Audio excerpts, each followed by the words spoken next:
The white path, Cherokee traveler's greeting. I will draw thorns from your feet. We will walk the white path of life together. Like a brother of my own blood, I will love you. I will wipe tears from your eyes. When you are sad, I will put your aching heart to rest. Placing the good of all above self-interest is called the white path of righteousness. Benny Smith. This white path of righteousness is laid out for the Keetuwah in 7 sacred wampums made of shells from the Atlantic coast. These wampum vary in length from 2 to 7 feet and in width from 6 inches to a single strand of beads. Interwoven in the sacred language of the beadwork of these ancient wampum are the sacred teachings that the Great Spirit gave to the 7 wise men regarding the white path of righteousness. Benny Smith describes the importance of these wampum. These wampums have served the Keetuwahs in the same way that the 10 Commandments have served the Christians. For generations, these wampums have been read to the Keetuwah once each year. The Cherokee name for the wampums is Dakananus, which means a way to look to or keep looking in this direction.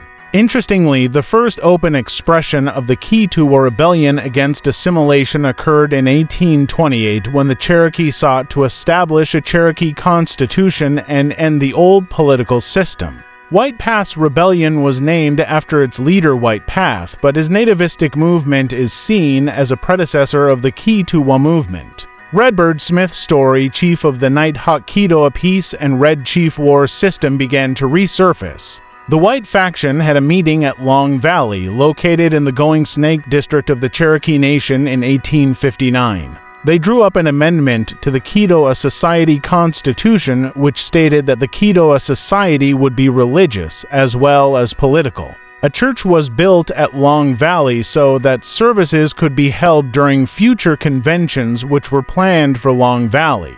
Redbird was a little captain of the Keetuwah Society prior to 1889, but after these changes were made and factionalism became more evident, he became more active.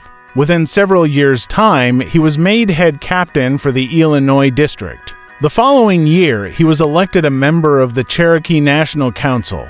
He came to develop his spiritual beliefs, which followed the White philosophy. This later became known as the White Path. During the years that many political changes were happening in the Cherokee Nation, the Keetuwahs were still meeting and observing the old ways. Redbird's sympathetic nature and extensive knowledge of the old ways made him a very influential man among the full-bloods and traditional Cherokees. At Sulphur Springs in the Illinois district, the Four Mothers Society was formed. Much like the Keetuwahs, the society was based on the ancient Southeastern religion. Largely made up of Natchez people, the group also consisted of the Cherokee. The society was based on the ancient Southeastern religion. Largely made up of Natchez people, the group also consisted of members of the Cherokee and Muskogee Creek nations. These people banded together to fight assimilation into the Nong Indian world as well as the breaking up of tribal lands. They turned to the sacred fire. Redbird Smith was one of the Keetuwah Cherokee who became involved with the Four Mothers. Redbird continued to develop his philosophy and coupled with the Natchez Creek traditions with the Keetuwah. He was active in the Four Mothers for some time and agreed with their politics, but later broke with them because of a disagreement over procedures. The Four Mothers are still active as a religious organization, with their main ceremonial grounds in the Muskogee Creek Nation.